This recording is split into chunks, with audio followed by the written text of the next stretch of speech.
Regardless of how you feel about COVID-19, physical distancing orders, or the way in which various governments around the world have responded to the healthcare needs of their citizens, a couple of things are undeniable more than 6 months after this first reared its ugly head. First, the decrease in emissions caused by people travelling less has resulted in some of the lowest air pollution figures we've seen in the world's major cities for more than 100 years. Take Delhi, for example, where air pollution fell by 49% during India's pandemic-induced lockdown. Lower air pollution means better air quality, and of course that means thousands fewer people dying from air pollution caused or exacerbated conditions. But coronavirus has also challenged the way we work. Millions of people around the world who previously were expected to travel to a desk in a large office every day just in order to do their jobs are now working from home instead. And some companies, like Twitter, for example, are even telling their employees now that they can work from home permanently.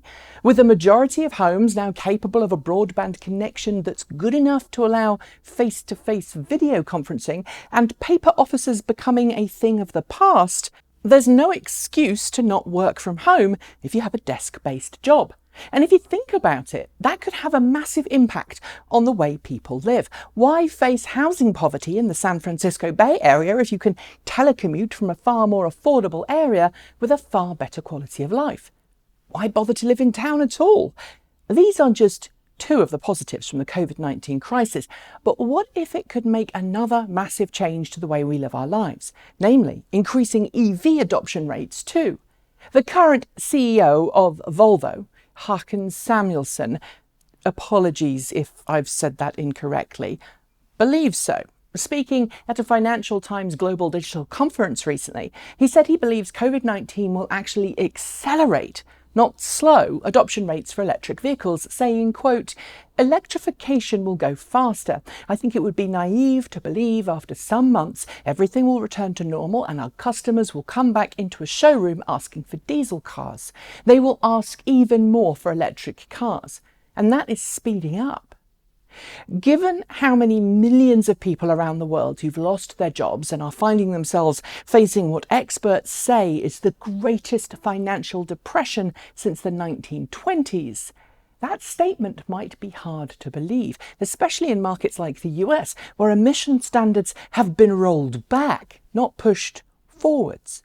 But if we look beyond the initial crisis that we find ourselves in today, towards a future where fewer people need to travel away from home for work, where our daily lives are more home-focused, and where more commerce happens online, well, maybe electric vehicle adoption rates increasing is a distinct possibility.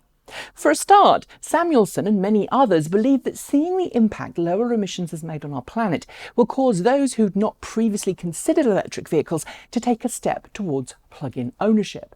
Surveys I've seen since the pandemic hit definitely seem to suggest that, but I think it's difficult to assume that people will just simply switch to electric when restrictions on our movements are lifted. Yet there are some clear advantages that electric vehicles might have moving forwards. One of them being the way that many companies, including Volvo, are choosing to sell them. Unlike internal combustion engine vehicles, many more electric vehicles are being sold or at least reserved online. That's partly because dealerships still lack appropriate sales experience for electric vehicles, and partly because electric vehicles are being sold as connected devices for a connected lifestyle. But then there's the fact that electric vehicles require far fewer trips to the dealership. If traditional dealership models have ended up losing companies money during the crisis, and they have, switching to a more focused online experience where dealerships are less physical and more mobile has great appeal. And that's a lot more practical with an electric vehicle than with an internal combustion engine vehicle.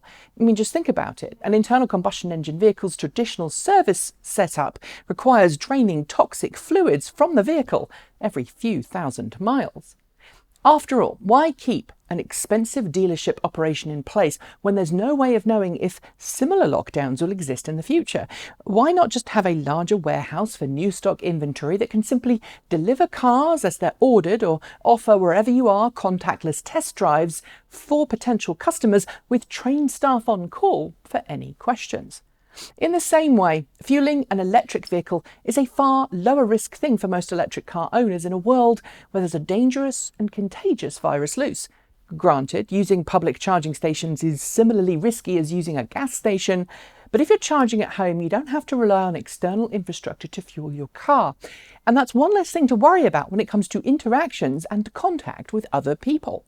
And because electric vehicles are generally now shipping with over-the-air functionality and batteries getting ever longer lifespans, there's even the possibility that electric vehicles could simply continue to add new functionality, a la Tesla, to ensure that people aren't buying cars as frequently, but still benefiting from the latest and greatest features nonetheless.